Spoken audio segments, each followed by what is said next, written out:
Boa noite, sejam bem-vindos ao Pontos de Vista. Estamos então, este programa inicial da temporada 2021, uma temporada então que voltamos com um painel novo, completamente jovem. Eu apresento aqui Ivone Soares, Edilson Munguambi e Augusto Mbazo. São eles então que nos vão acompanhar na temporada de 2021, todos os domingos a seguir ao Jornal da Noite, com a análise daquilo que são os principais acontecimentos da semana. Já vamos ao 14º ano de Pontos de Vista, e, portanto, este é um dos programas mais antigos aqui da STV.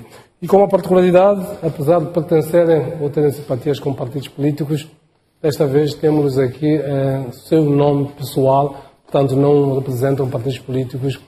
Tudo o que disserem aqui como opiniões não vincula nenhuma força política, portanto, são opiniões meramente pessoais e esta, portanto, uma das novidades deste ano de Pontos de Vista.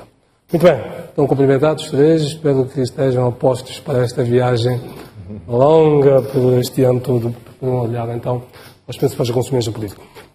Vamos então aos temas da semana, como fazemos os factos da semana a outros dos nossos comentadores. Vou começar pela Ivone, como mulher. Ivone Soares escolheu como assunto da semana as chuvas e a urbanização, o dilema da urbanização nas principais cidades do país. Muito boa noite, muito obrigada a Jeremias e ao Grupo Soico pelo convite para estar cá e poder todos os domingos emitir a minha opinião. Espero que os moçambicanos possam ter uma boa experiência de ter aqui uma voz feminina para animar o debate nacional.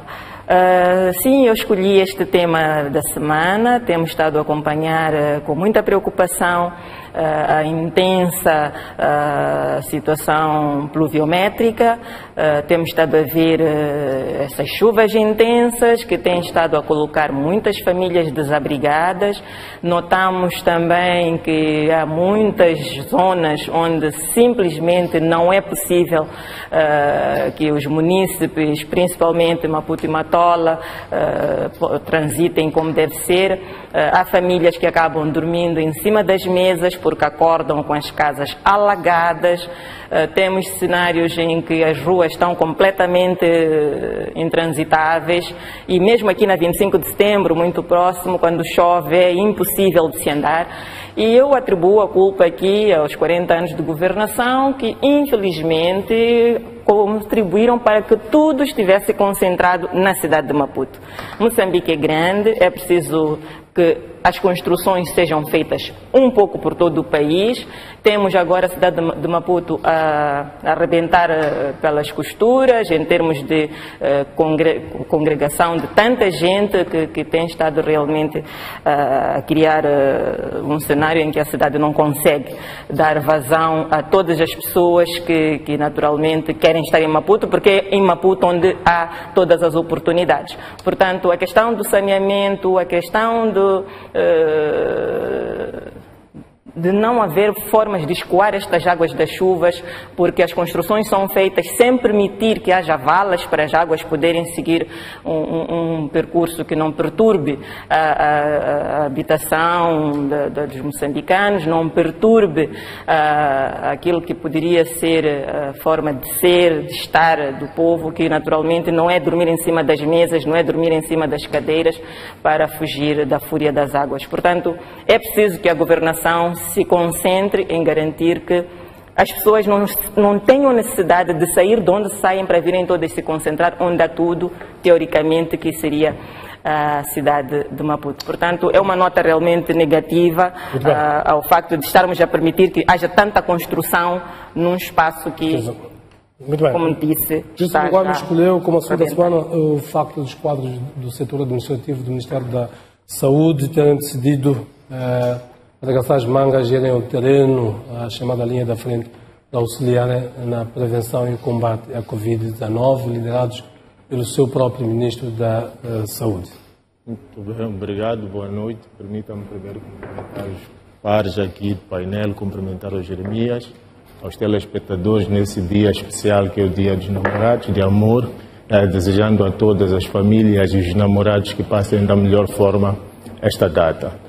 Escolhi o tema da semana, portanto, esta importante decisão tomada pelo Ministro da Saúde, que é uma decisão que surge num momento crítico em que a pandemia da Covid tem estado a apresentar números muito elevados de contaminação, particularmente afetando os profissionais da saúde, que já começam a registrar mortes de médicos importantes com uma carreira, portanto, muito importante para o desenvolvimento do próprio setor. A decisão que toma o Ministro da Saúde de ele mesmo, mobilizando os seus quadros, cerca de 100 profissionais da saúde que estavam ligadas à área administrativa, para ir ao terreno e assistir e apoiar os profissionais que vêm estando a lidar, eu penso que é uma decisão de enaltecer, que vai, de certo modo, aliviar a pressão que os serviços de saúde estão a sofrer por causa da demanda dos novos casos que crescem diariamente, mas também traz aqui, portanto, uma pedagogia sobre um estilo típico de liderança que o ministro tem estado a demonstrar, de um líder muito carismático, um líder didático, portanto, que procura sempre estar presente nas decisões e dar o exemplo com atitudes práticas. Nós sabemos que o setor enfrenta ainda déficit de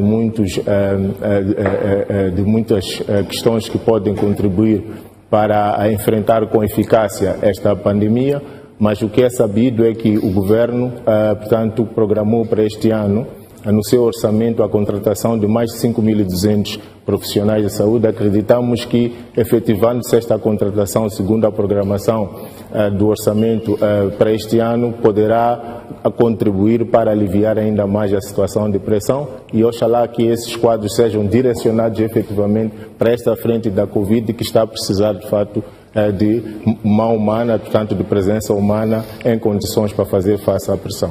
Bem, ainda relacionado com a Covid, Augusto Mbazo escolheu como tema a forma correta de saudação, de acordo com a orientação da Organização Mundial da Saúde. Cada dia temos estado a ser confrontados com novidades na forma, do ponto de vista de informação, quer da OMS, quer de outras instituições. Obrigado, Jeremias, e através de si agradeço a SOICO por esta oportunidade. Também saúdo os colegas do painel, a saudação extensiva aos caros telespectadores e de forma muito particular aos casais que estejam a passar muito bem o dia e a noite de São Valentim.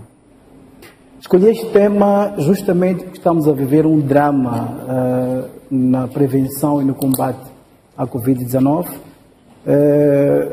O colega Munguambi adiantou já que estamos a perder muitos médicos. Hoje em dia não há quem não conheça alguém que esteja a padecer dessa doença ou que alguém que tenha morrido desta doença.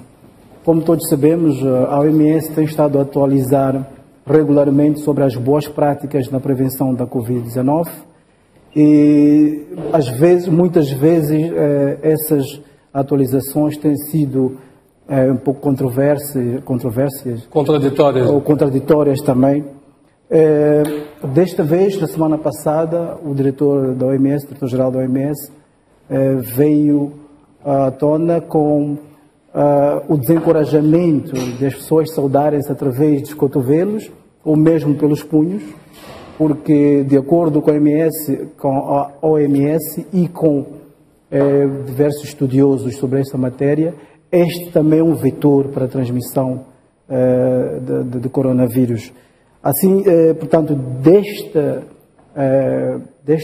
desta mensagem extrai-se a seguinte lição. Primeiro, é preciso que cada um de nós aprimore cada vez mais as medidas de prevenção, cumprindo com aquilo que são as orientações das autoridades de saúde. Segundo, está claro que o mundo está a enfrentar neste momento uma doença que ainda não tem domínio, portanto ainda não há conhecimento suficiente ou bastante sobre esta doença, por isso essas atualizações às vezes contraditórias. Assim sendo, também junto-me a este apelo para que possamos nos unir e prevenirmos cada vez mais em relação a essa pandemia, dado que a prevenção continua sendo a melhor arma que nós temos. Muito bem, vamos aos assuntos que escolhemos. Vamos começar pelo drama que o país está a atravessar nesta altura, que é o drama das cheias, está a atravessar, sobretudo nesta altura, a zona sul, mas ainda há pouco tempo foi a zona centro e foram as zonas centro e norte. Os mesmos problemas, ciclicamente, e, portanto, de infraestruturas pouco preparadas para fazer face a isto. Grandes cidades que estão completamente à nora face a tudo aquilo que ao volume das águas, das chuvas, que criam então problemas de transitabilidade até das vias. A província de Gaza, nas reportagens que fomos mostrando ao nível do Jornal da Noite desde ontem, mostram claramente a situação dramática de estradas cortadas, populações então completamente incomunicáveis. Ainda hoje, a ARA Sul emitiu um comunicado em que referia, e passo aqui, sobre o galgamento dos drifts de Boane e Mazambanini, desaconselhando então a circulação para Boane e Bela Vista, e só aconselhando portanto, que seja feito pela via Mafuiane e Pequenos de Bombos, devido ao enorme volume das águas, que segundo a ARA Sul chegou aos 100 milímetros em todas as estações hidrométricas do Umbiluze. Edilson, vou começar por si. Como é que nós fazemos face a isto? De fato, vamos terminar, sabemos que para o ano vai voltar. Pois. É uma questão estrutural que requer uma abordagem multidimensional.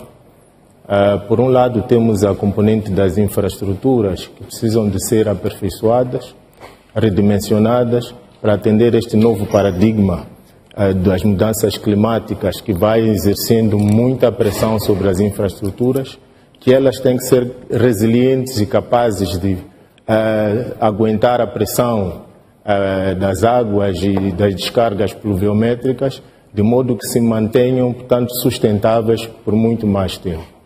Por outro lado, ainda na componente das infraestruturas, é preciso que se faça uma abordagem no sentido de dimensionar as infraestruturas para maximizar a utilização deste recurso que é muito escasso, que é a água, que nós temos a sorte de tê-la com alguma periodicidade e com relativa quantidade, que se fosse devidamente gerida, portanto, poderia contribuir para assegurar, portanto, uma capacidade de alimentar aquilo que são as diversas demandas para a questão da água. Temos a demanda da produção, sobretudo as bacias que nós temos, permitem-se criar uma logística e capacidade para incrementar os índices de produção e produtividade agrícola no país.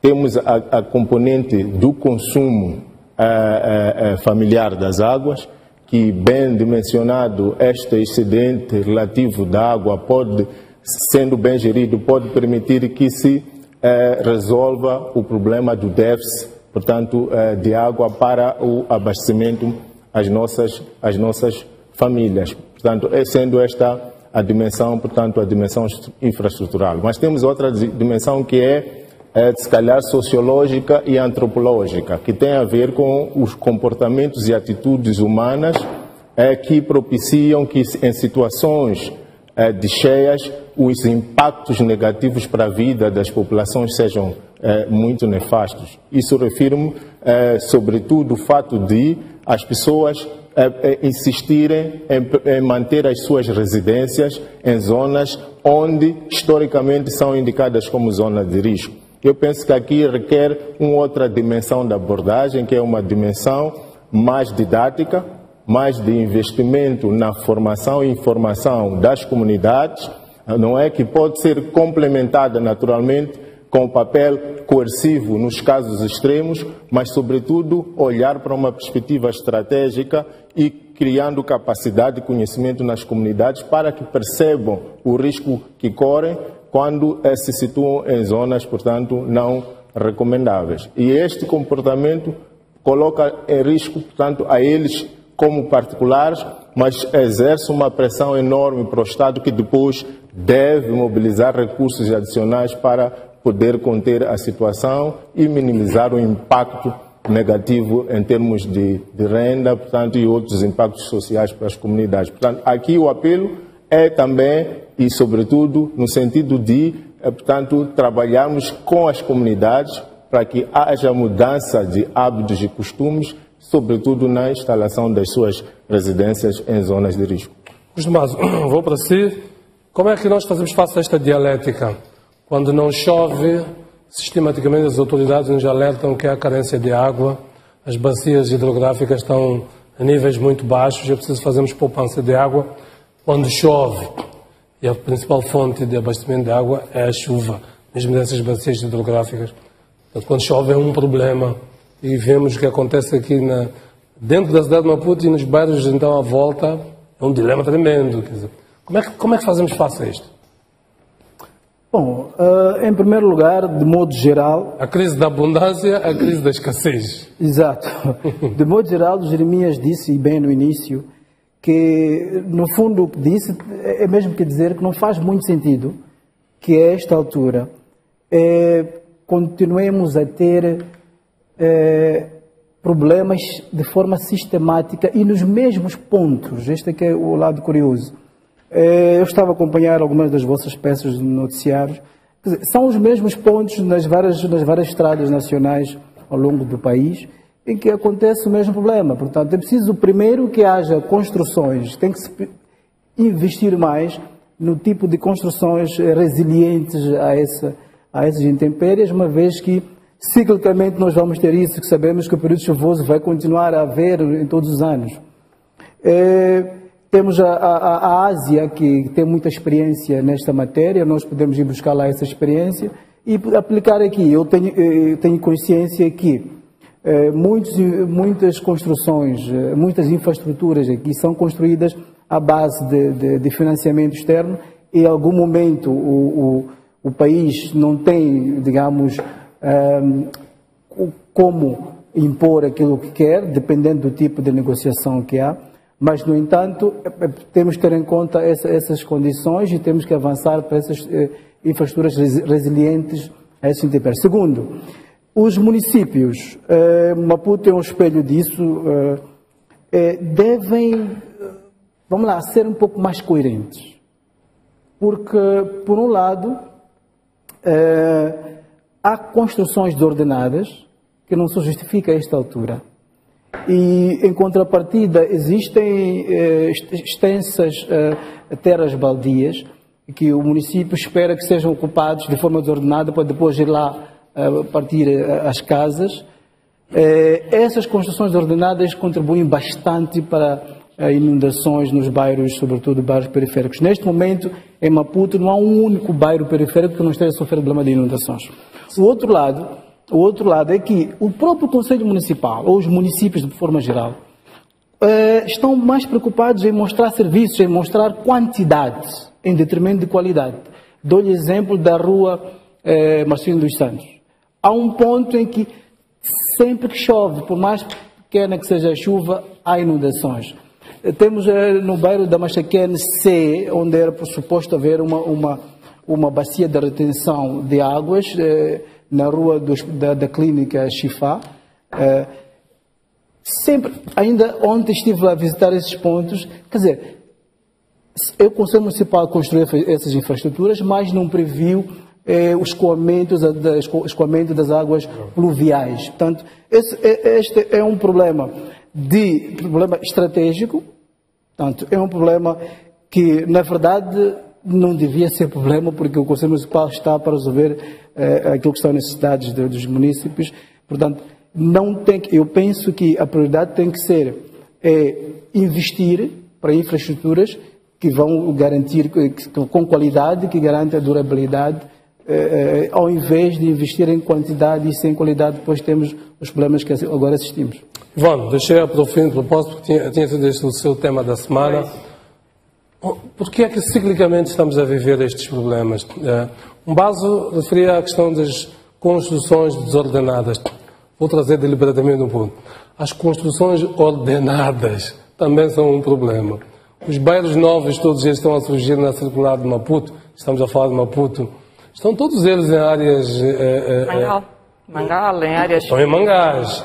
Sim. Portanto, aqueles bairros são um problema. Mas também, quando vamos para o município da Matola, Chumeno, Belo Horizonte, todos esses bairros não têm sistemas de escoamento de água. Onde está o Estado? Pergunto assim, porque em tudo aquilo são os particulares que estão a erguer, e erguer daquela maneira, justamente porque o Estado não existe lá. Bom, o que está a acontecer é caricato. É caricato porque as cidades moçambicanas não são as únicas que têm a bênção de vez em quando ter chuvas.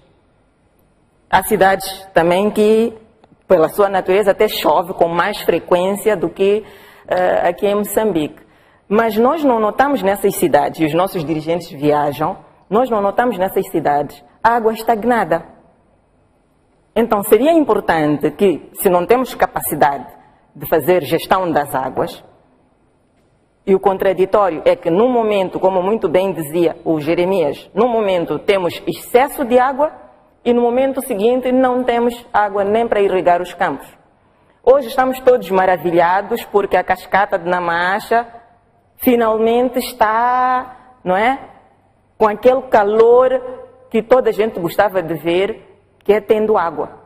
Hoje estamos todos felizes, porque graças a estas chuvas intensas, a cascata está bonita, está cheia. Não é? Mas há vezes em que a cascata está simplesmente sem nenhum pingo d'água. Então eu penso que aqui é preciso que haja boa gestão. E a boa gestão tem que ser feita de forma séria. Nós não podemos continuar a permitir que a cidade de Maputo, a cidade da Matola, a Estrada Nacional número 1, a zona centro do país ou a zona norte do país, num momento estejam, em alguns pontos até intransitáveis, vias de acesso interrompidas, porque não estamos a saber gerir quando a água é excessiva. É preciso garantir que hajam reservas dessas águas, que se criem condições para que se reserve estas águas. Havendo reserva destas águas, nós não vamos ter problema de estiagem.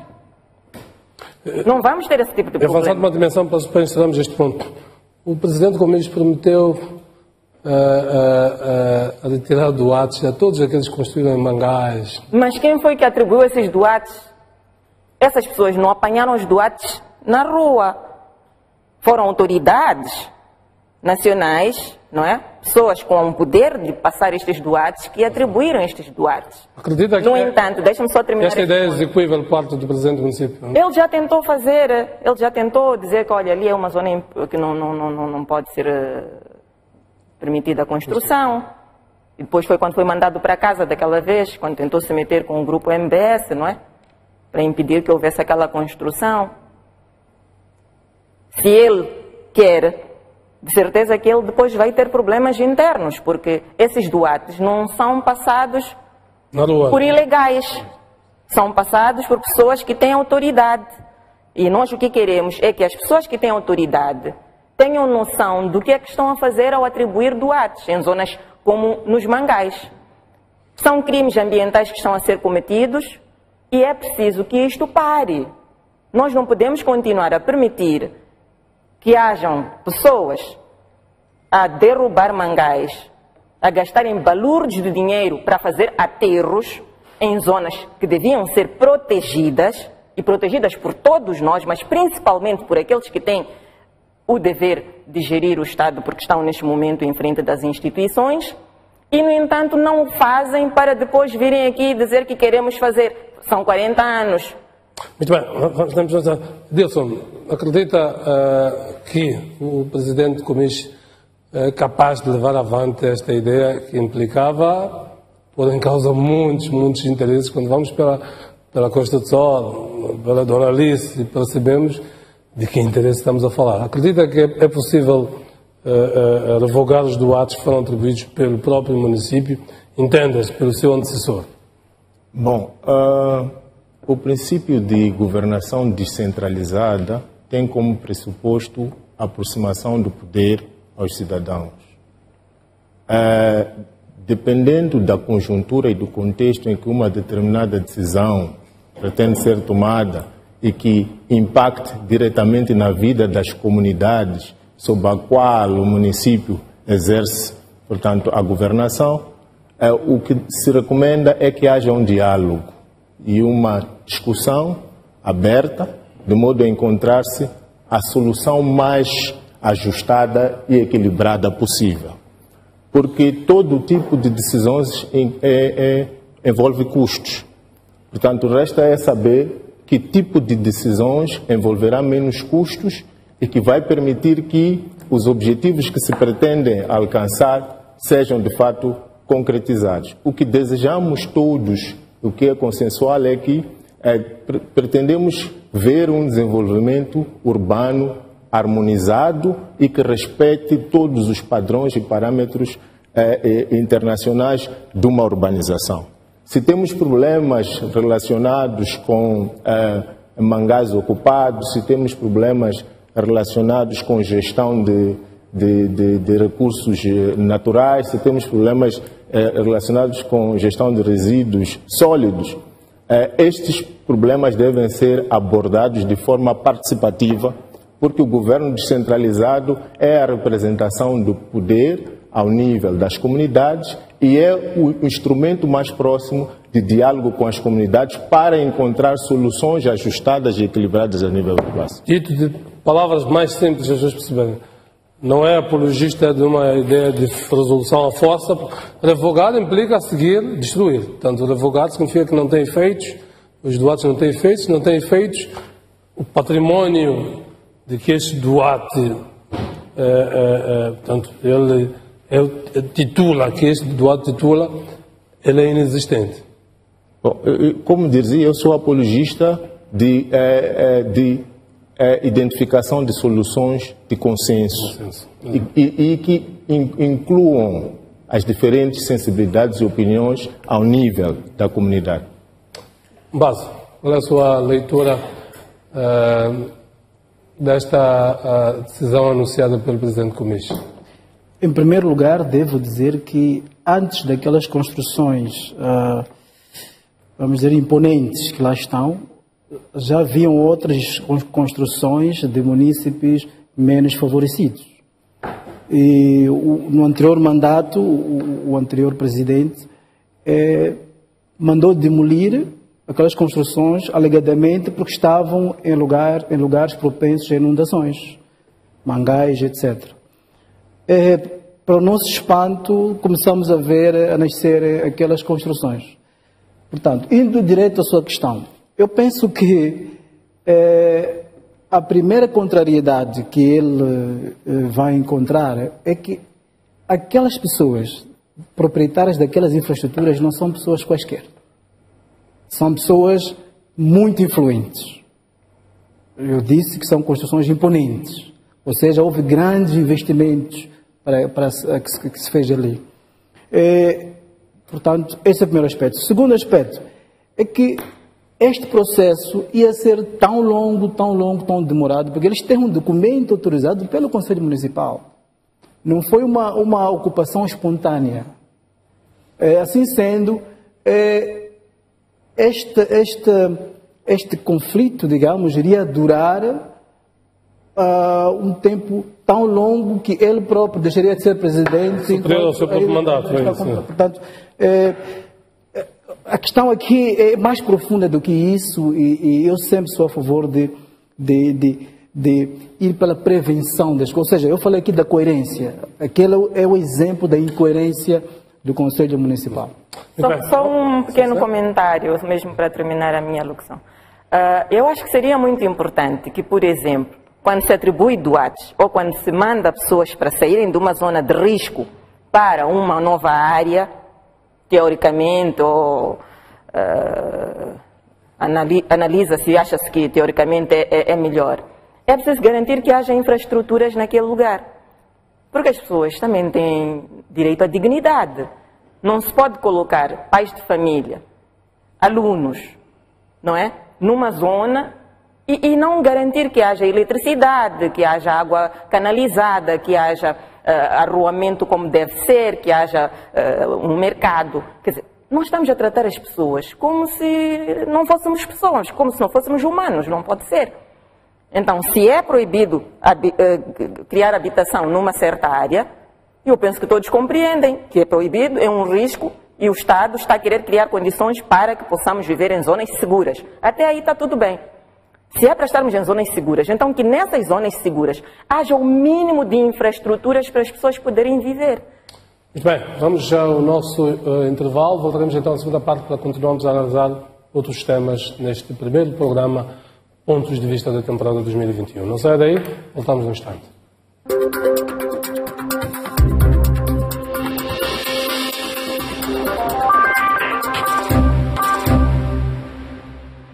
Muito bem, estamos já na segunda parte deste Pontos de Vista. Vamos avançar para outro tema. O Papa anunciou esta semana a nomeação do Bispo de Pemba para a diocese, uma diocese no Brasil, e a sua, digamos, a sua promoção para arcebispo, portanto, para o cargo de a posição de arcebispo. Este bispo, em particular, portanto, teve muitos problemas ao nível problemas de compreensão ao nível do país. Foi uma das primeiras vozes a denunciar então a crise humanitária que se vive em Cabo Delgado, mas ao mesmo tempo atraiu a si vários inimigos. Vou começar pelo Edilson, não queria ouvir a sua leitura. Como é que, portanto, há já várias leituras que se fazem relativamente a esta transferência do Bispo de Lisboa. Uns, que é uma forma de o proteger face ao perigo que já estava iminente em função de toda uma crítica de que estava a ser alvo. Qual é a sua leitura?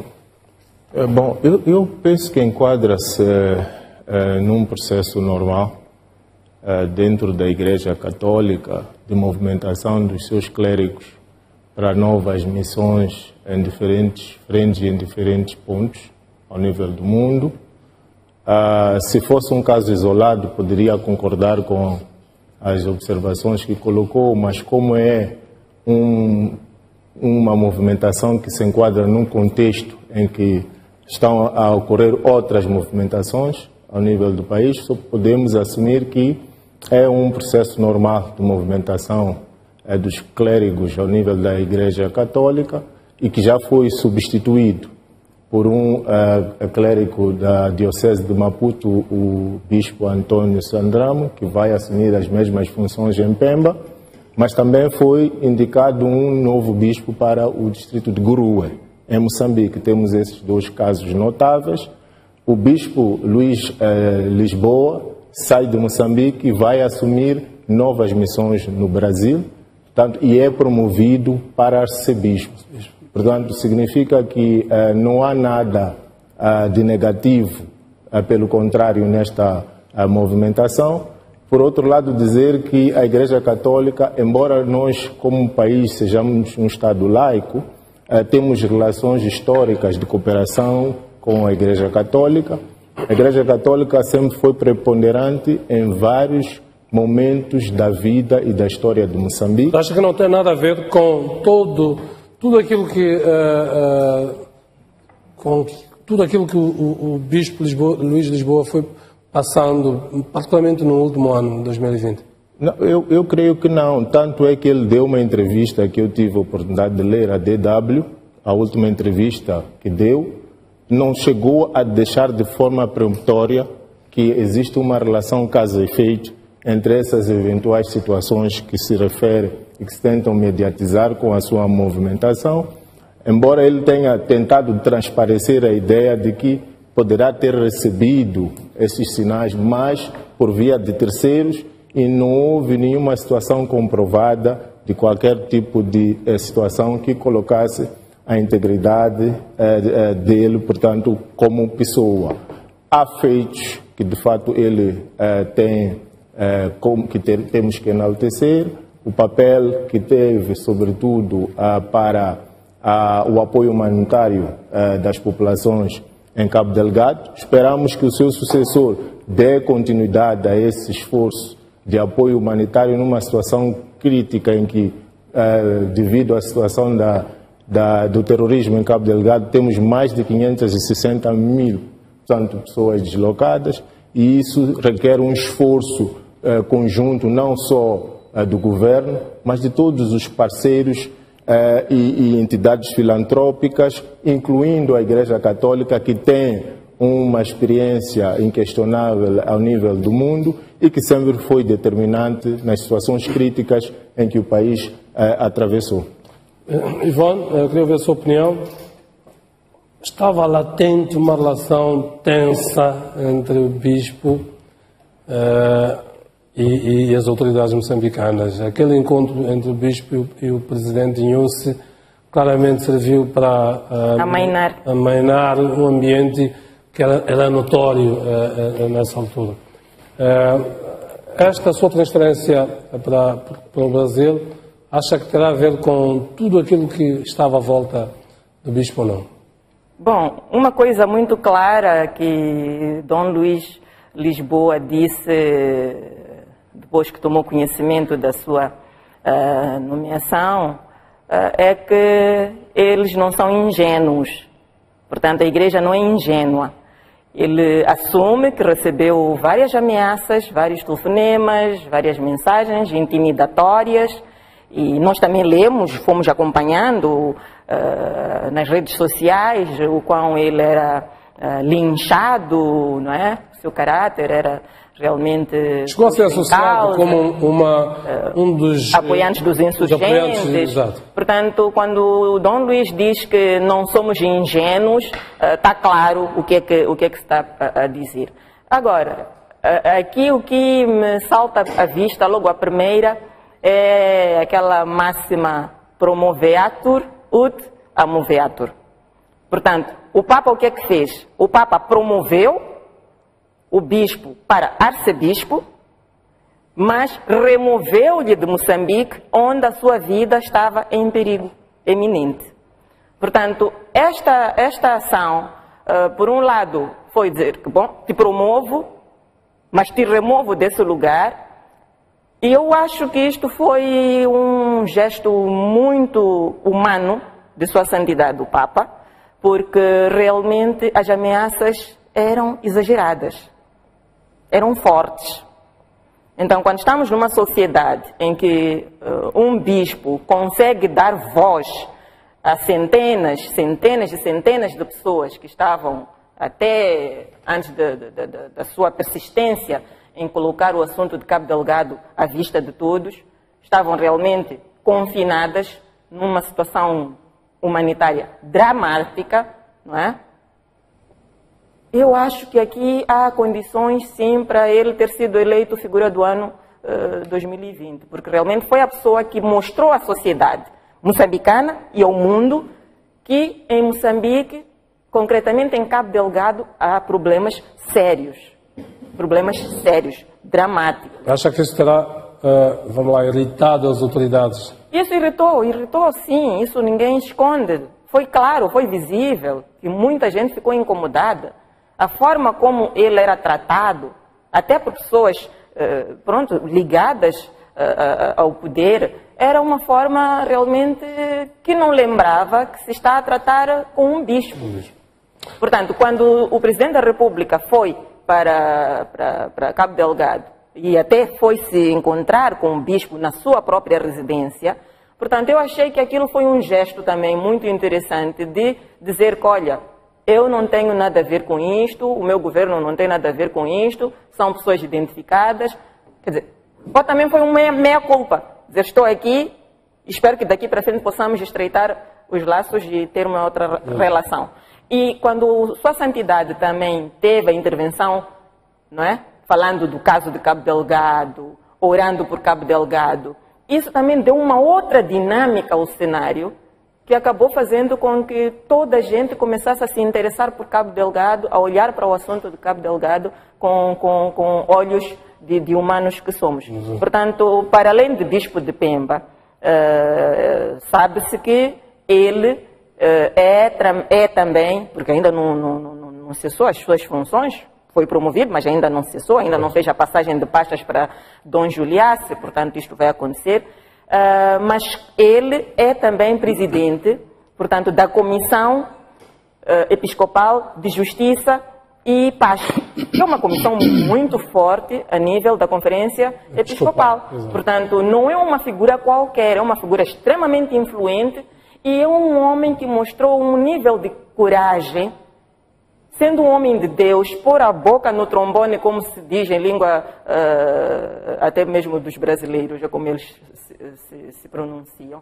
Portanto, ele deu voz a toda aquela população, com muita coragem, com muita bravura, e realmente eu penso que esta distinção que Sua Santidade faz de nomeá-lo, né, a título pessoal para arcebispo, é um reconhecimento claro da Igreja de que está contente com o trabalho que ele fez, mas por motivos de integridade física dele, que estava em risco, havia toda a necessidade de removê-lo deste ambiente que mina naturalmente. Porque nós também já tivemos outros casos de pessoas que começou assim, tipo brincadeira nas redes sociais, olha, cuidado, cuidado, ameaças por aqui e por ali, e depois foram baleadas e morreram. Então não se podia correr este risco de deixá-lo entregue à sua sorte, por mais bravo que ele seja, ele tem direito à vida e ninguém deve se voluntariar para morrer. Por isso eu acho que foi uma remoção, mas com o pendor de elevá-lo para salvá-lo. Obrigado. Mas, sua leitura a esta transferência do Dom Luís Lisboa? Bom, Dom Luís Lisboa chegou a Moçambique em 2001 e em 2013 assumiu a Diocese de Pemba. E de 2013 para aqui são mais ou menos 9 anos. Este período é muito curto naquilo que é o normal na Igreja Católica, nas missões pastorais. Muitas vezes as missões pastorais duram a vida toda, até. Então, no dia 18 de dezembro, o Bispo Lisboa teve encontro com o Papa, onde ele apresentou o seu problema de saúde, é o que está escrito, não é? Mas está claro que, para além disso, há outros fatores de âmbito pessoal que têm certamente a ver com este cenário todo que se criou. Então, eu acho que a sua transferência é, por um lado,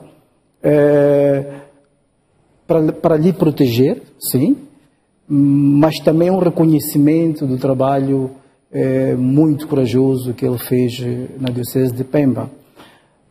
Sobre esse aspecto, eu concordo com o Dom Denis Sengulan, né? Quando diz que as pessoas que se opuseram à sua forma de abordar a guerra de Pemba foi de forma muito vertical e tal, em que ele denunciou várias atrocidades. Essas pessoas provavelmente não conhecem em profundidade aquilo que é a tarefa, a missão de um bispo, de um representante da igreja, de um dirigente de uma diocese. O que ele fez foi aquilo que se esperava de um bispo, aquilo que se espera de alguém que está numa situação privilegiada, que tem conhecimento dos factos, tanto que está a acontecer no terreno.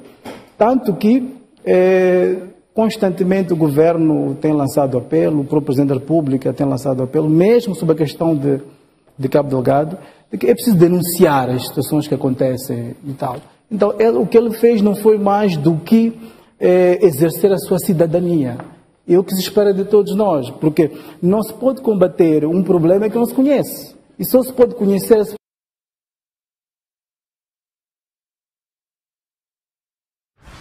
Descobre Herbal Essences coleção Beyond para uma experiência de duche inesquecível. Esta fórmula é feita a 90% de ingredientes de origem natural para um cabelo nutrido tão pretendido pela Mãe Natureza. Herbal Essences Bio-Renew. Esse problema quando há essas denúncias, etc. Chegou a ser uma voz solitária, digamos assim. Pois. Portanto, dada altura, era a única fonte, na verdade, sobre aquilo que acontecia em Cabo Delgado. Sim, então, eu penso que ficámos mal na fotografia neste assunto. E, felizmente, o Presidente da República fez aquela visita. Eu penso que serviu para amainar um bocado, mas o essencial ficou. Né? Muito bem, vamos avançar para o último ponto, tem a ver com o último, não é o penúltimo, com a junta militar. Esta semana as autoridades apresentaram aquele que foi, portanto, intitulado chefe do Estado-Maior da Junta Militar, que se entregou às autoridades, de acordo com os relatos oficiais.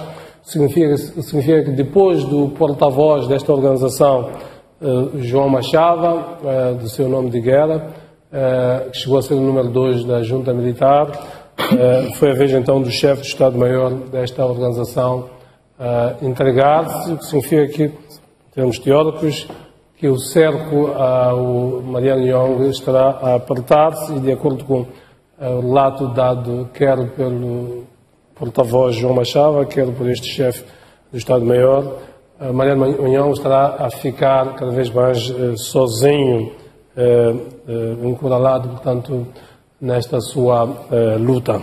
Isto, obviamente, de acordo com a versão das autoridades.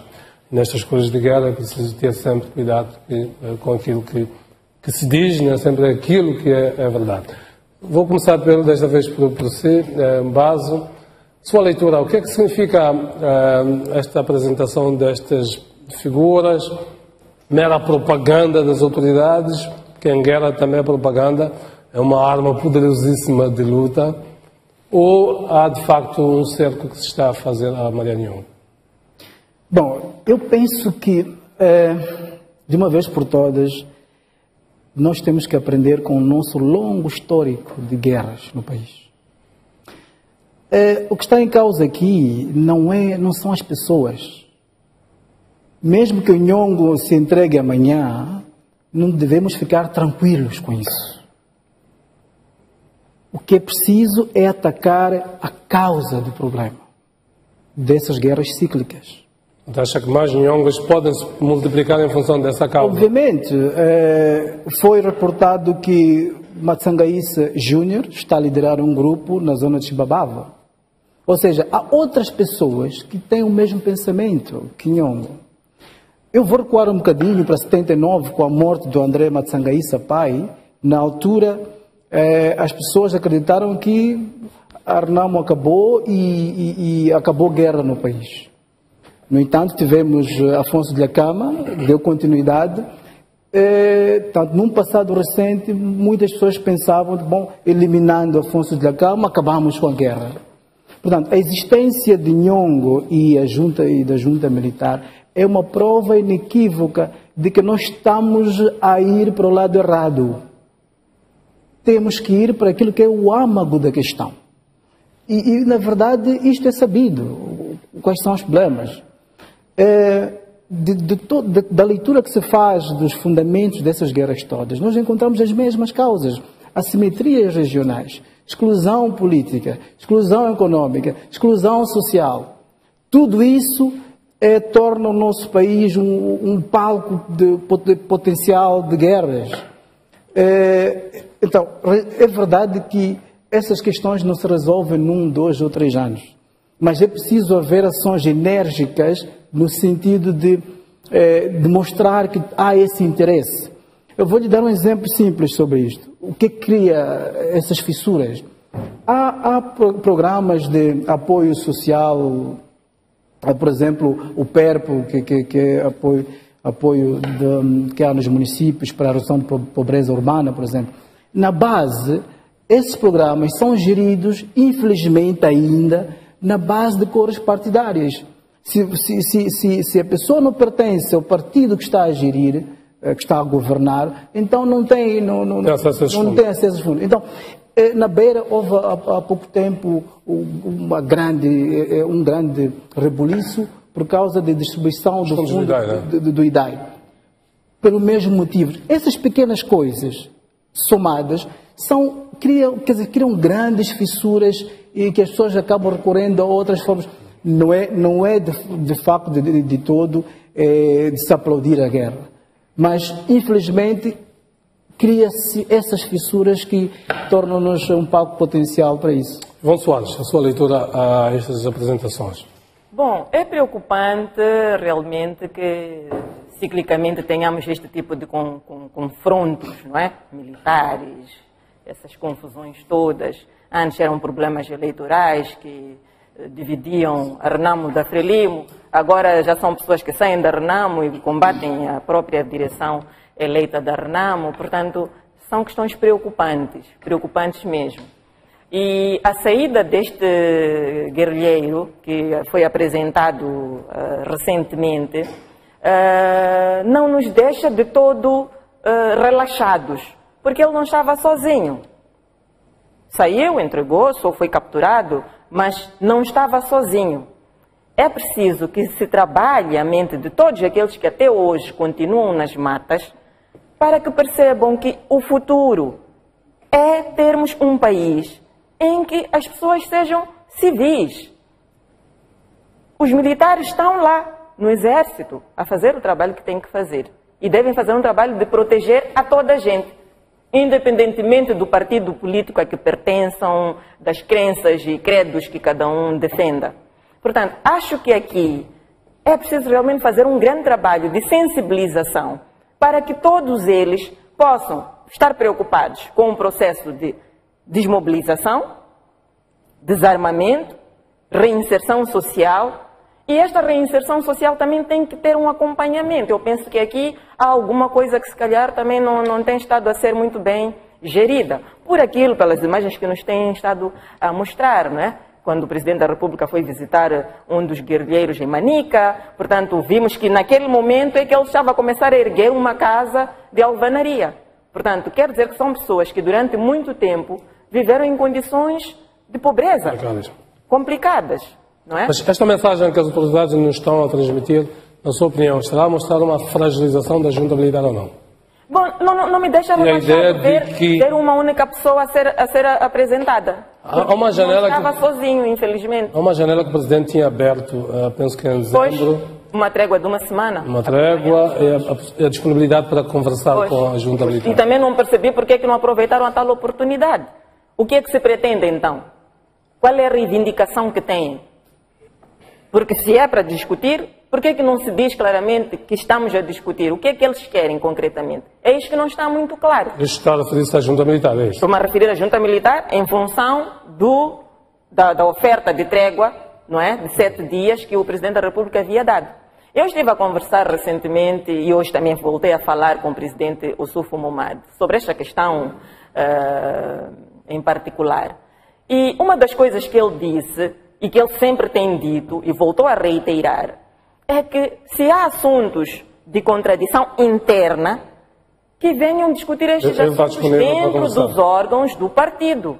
Porque o partido tem órgãos, o partido não é o presidente.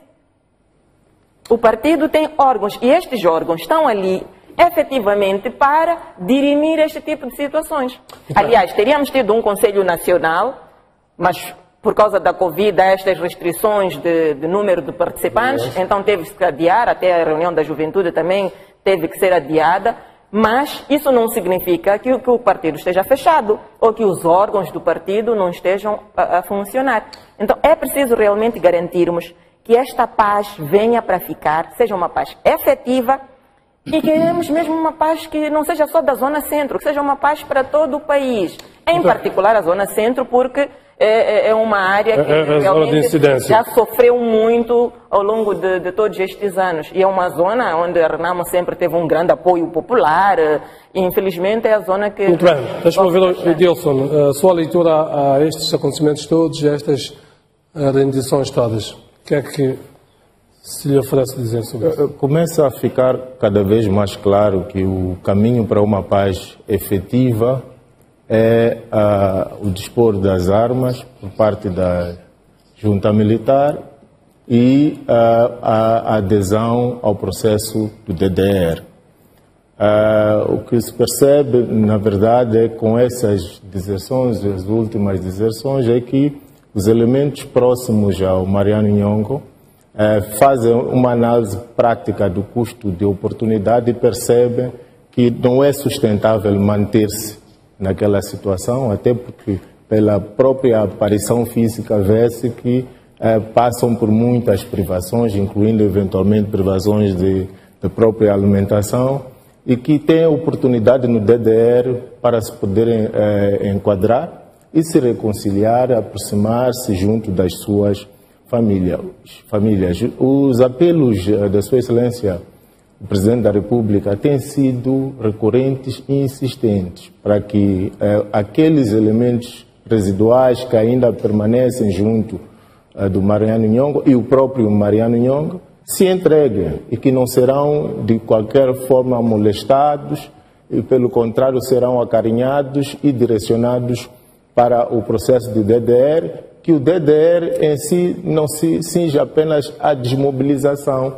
Há um pacote de incentivos que estão criados para garantir a reintegração social e econômica desses guerrilheiros para que voltem à vida ativa normal, junto das suas famílias e contribuam para o desenvolvimento econômico e social deste país. O país tem vários desafios que provavelmente até pode contar com a experiência e o conhecimento que estes elementos têm.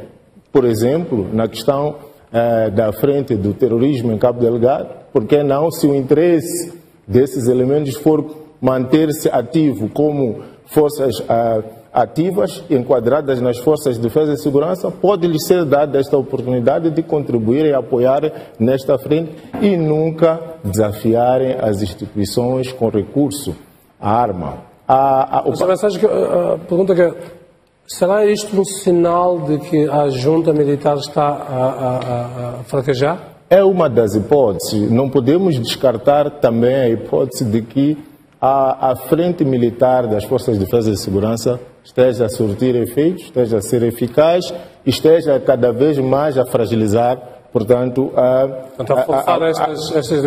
forçar estas rendições.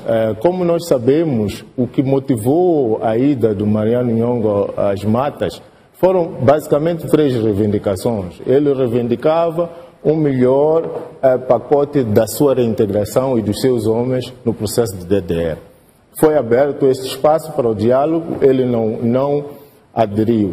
Portanto, reivindicava algumas cláusulas do acordo de 2019 de cessação de hostilidades, mas que até aqui, dando-lhe oportunidade, não colocou de forma concreta as questões que ele gostaria de ver acomodadas. Reivindicava ainda a liderança do presidente Ossufo Mahamadou no partido, punha em causa o seu líder, e quanto a este aspecto eu penso que foi bem dito pela colega do painel, há espaço dentro do seu partido para uma discussão aberta e que se alcancem alguns consensos. Portanto, em termos dos fatores que podem estar a motivar esta situação de deserção, eu identifico 3 fatores. O primeiro é justamente, provavelmente, o pacote do DDR ser atrativo e superar os custos desses indivíduos manterem-se, portanto, ainda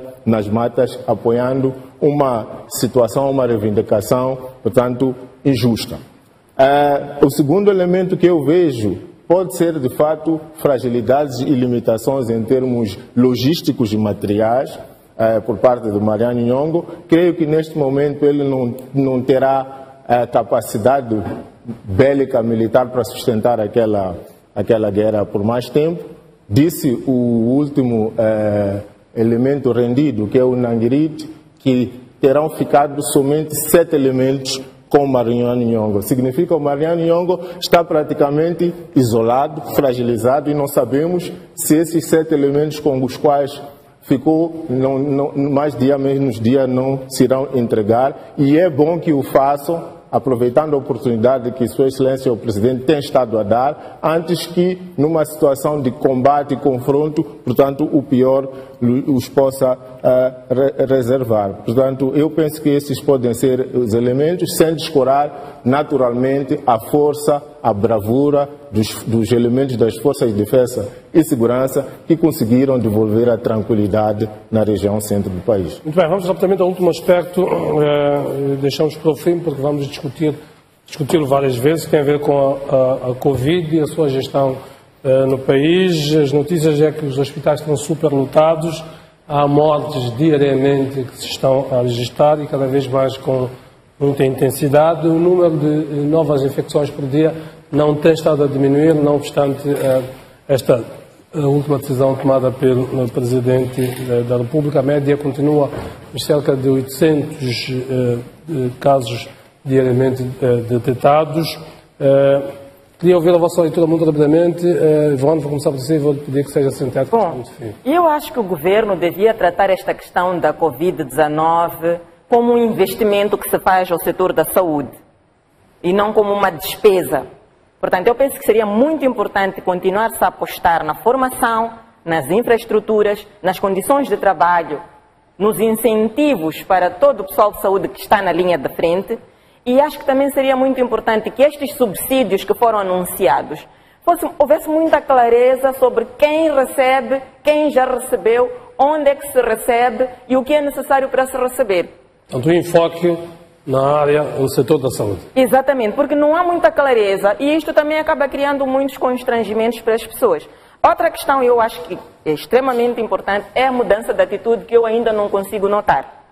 Ainda noto as pessoas já fazerem suas festas, já fazerem suas passeatas, como se nada estivesse a acontecer. E estamos num momento em que não há ninguém que diga que não conhece ou um vizinho, ou um primo, ou um colega que teve, ou que tem, ou que está em quarentena, ou que perdeu alguém. Portanto, já estamos num nível em que no caso, já não se trata apenas de conhecer pessoas infectadas, é conhecer pessoas que morreram mesmo. Exatamente, exatamente. Portanto, é extremamente importante que nós mudemos de atitude. E isto passa por nós termos consciência de que é a nossa vida que está em jogo. Porque se eu estou infectada e não tenho sintomas, sou assintomática, e decido ir sentar no Parlamento, eu estou a pôr em risco várias pessoas, várias famílias. Ivone, vamos ter a ocasião de falar deste assunto. E realmente a África do Sul anunciou a abertura das suas fronteiras já a partir da manhã. Sabe-se que a África do Sul é uma das fontes da tal chamada variante sul-africana mortal, e que, como já se admitiu aqui em Moçambique, é a causa de toda esta situação que estamos a viver, porque a variante anterior não era tão virulenta como esta. Eu tive a variante anterior, sou uma recuperada. Pois. Muitos países têm estado a interditar cidadãos vindos da África do Sul, inclusivamente cortaram ligações aéreas com a África do Sul. A África do Sul vai abrir as suas fronteiras com Moçambique. Moçambique ainda não se pronunciou oficialmente sobre o que é que significa a África do Sul abrir as fronteiras para nós deste lado. Pois. Vamos também abrir as fronteiras ou vamos mantê-las fechadas? Ainda não há um pronunciamento. O silêncio subentende que vamos na onda daquilo que a África do Sul... Mas esse silêncio é preocupante. Mas queria ouvir a sua leitura sobre isto. Qual deve ser a nossa atitude face aos efeitos desta variante sul-africana, a decisão que está a ser tomada por todos os outros intervenientes, mas também a nossa posição de dependência económica relativamente à África do Sul? Pois, eu penso que é extremamente importante que nós tenhamos uma atitude muito clara e não permitirmos que eles entrem. Sejam sul-africanos, sejam moçambicanos que estejam lá, por algum tempo, até termos a situação controlada. Nós vimos o que é que aconteceu em dezembro.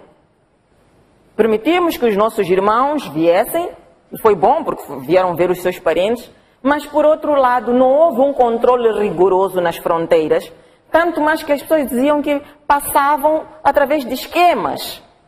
Arranjavam ali na fronteira o documento que mostrava que não tem coronavírus, não é? Mas por meio de esquemas. Em função desses antecedentes todos, qual deve ser a atitude do nosso governo? Deve ser essa que eu já expliquei. Porque a partir das 6 horas da manhã já está a ser... Não permitir que haja entrada de quem quer que seja que venha da África do Sul por X período de tempo, que saberão analisar, a comissão técnica que faça o devido estudo disto, para salvaguardar a vida daqueles que neste momento precisam de ser protegidos.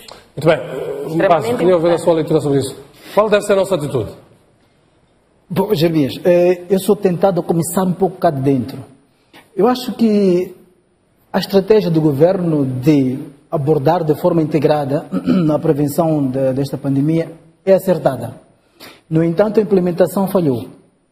Na área dos transportes e na área dos mercados, é preciso lembrar que o inquérito epidemiológico que foi realizado em agosto do ano passado indica que os mercados são os principais focos de transmissão. No entanto, a tentativa de reorganizar os mercados não funcionou. E continua havendo lá enchentes. Muitos deles são informais, nem sei se é reorganizável aquilo. Pois. E olhando para o decreto que está em vigor, o artigo 23, não aborda de forma enérgica, digamos, essa questão dos mercados. Fala apenas do horário, limita o tempo de funcionamento do mercado. Eu acho que isso é muito pouco para a gravidade em que estamos agora a viver. E os transportes. Também o artigo 26 do decreto fala de transporte, mas limita-se a dizer que é preciso haver passageiros lá, mas limitando que é a capacidade de coisa.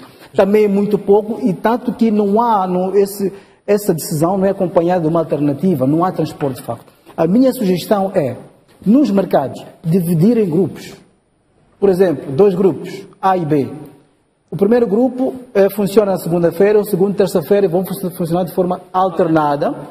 Isso vai permitir que se reduza o fluxo de pessoas lá no mercado. Isso também é funcional nas empresas, pode acontecer, e vai reduzir a pressão nos transportes.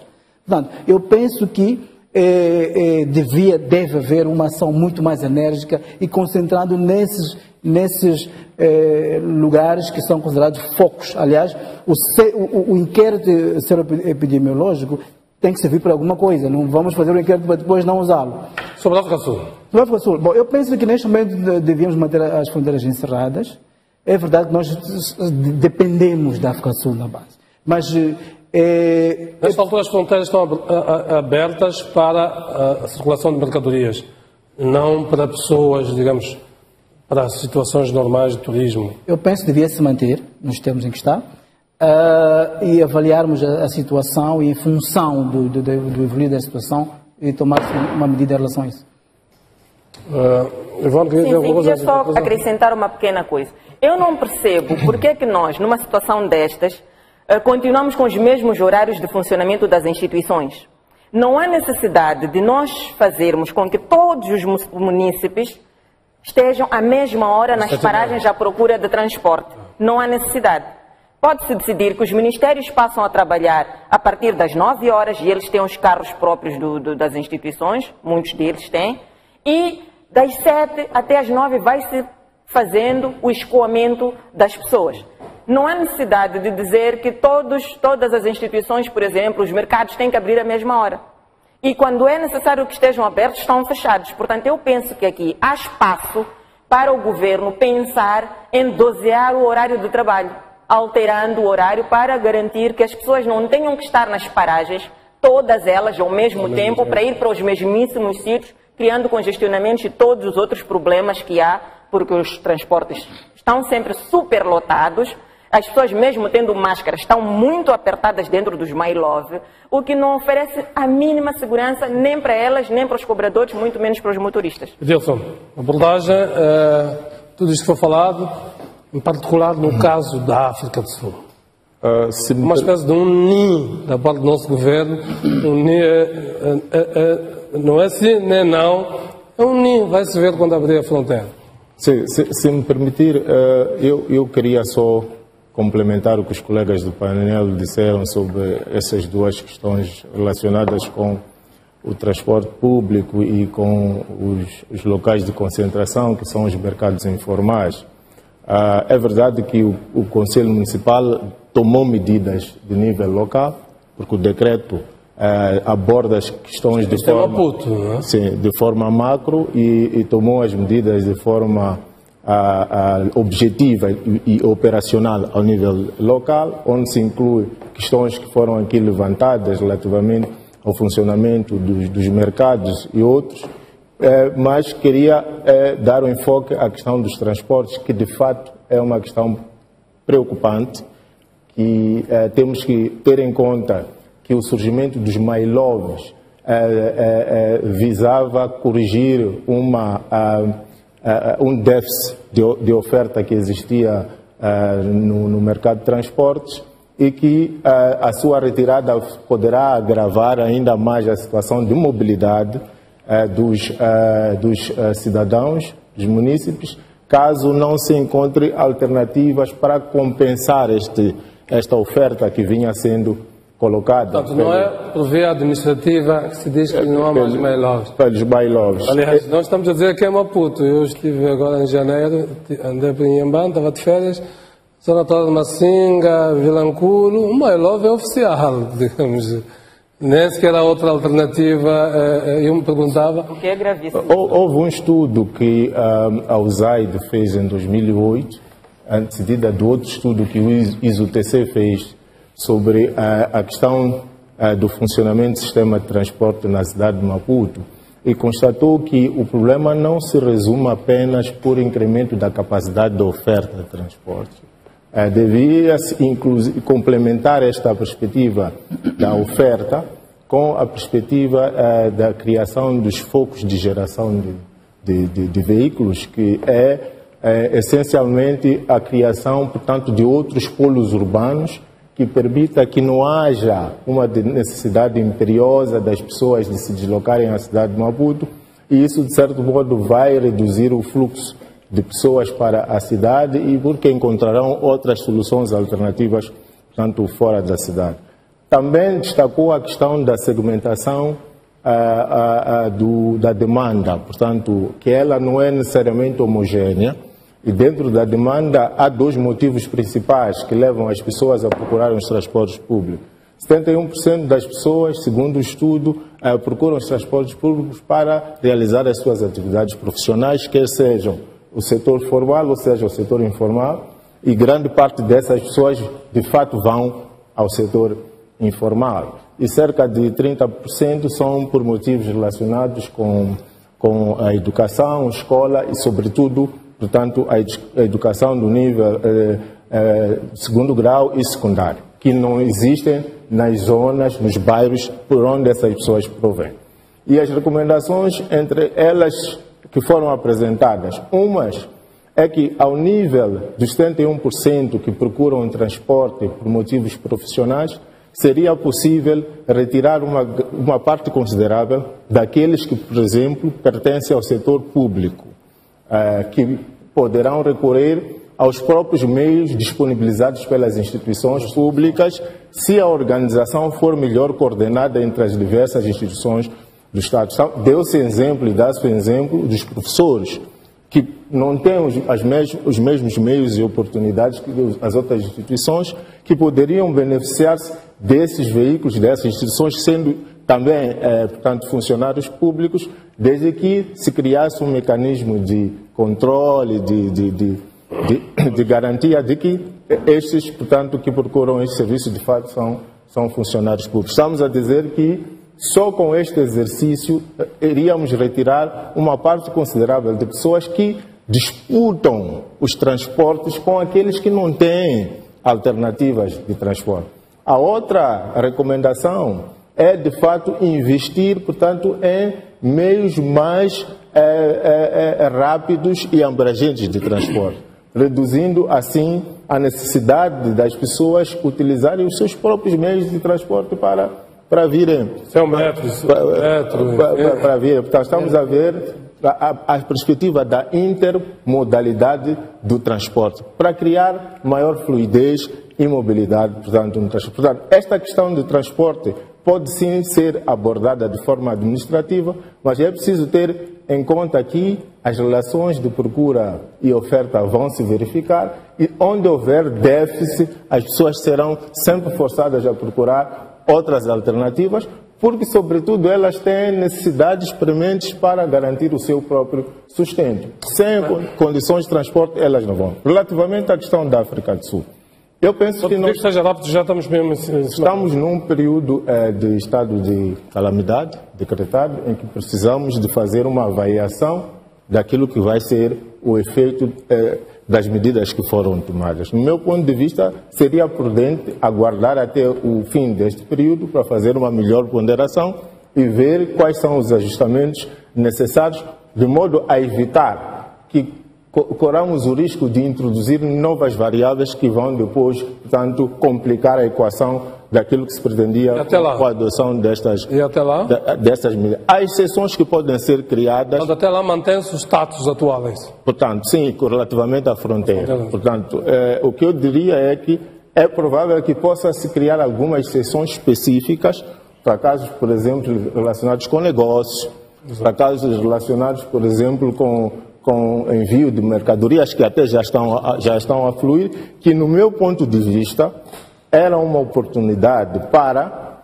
relativamente ao transporte de mercadorias, em coordenação com a África do Sul, redirecionar parte considerável das mercadorias que estão a circular por via terrestre para que elas voltassem à linha férrea e assim reduzir o risco que achamos que de fato poderá estar a ocorrer por causa da presença dos motoristas sul-africanos que, direto ou indiretamente, interagem conosco. Bem, estamos no fim. Vou pedir só 30 segundos. Certo. Duas observações. Quero sublinhar que as medidas locais que o Conselho Municipal tentou adotar, que é reestruturar os mercados, não funcionou. Portanto, não alterou absolutamente nada. O segundo aspecto é que eliminar Mailoves sob pretexto de prevenção da Covid é um contrassenso. Por quê? Porque entre o Mailove e o autocarro, onde há mais possibilidade de transmissão é o autocarro, porque é um ambiente fechado. O Mailove é céu aberto. Exato. Portanto, isso quem diz não sou eu, o próprio Ministério da Saúde, que diz que lugares fechados são mais propensos à contaminação. Portanto, eliminar o Mailove, do ponto de vista de segurança, etc., mas como eu disse, tem que haver alternativas. BRTs, etc., são projetos a longo prazo. Queremos soluções já. Portanto, é um contrassenso. Para terminar, queria aproveitar esse espaço para desejar a Sua Excelência, o Presidente do MDM, Davis Mbepo Simango, rápidas melhoras. Portanto, não está a passar por boa condição de saúde, rápidas melhoras e um breve regresso ao convívio familiar e também ao trabalho. Muito bem, vamos continuar por aqui. Mesmo para terminar, dizer que realmente é preciso que nós, quando temos a oportunidade de governar, saibamos que estamos a governar pessoas.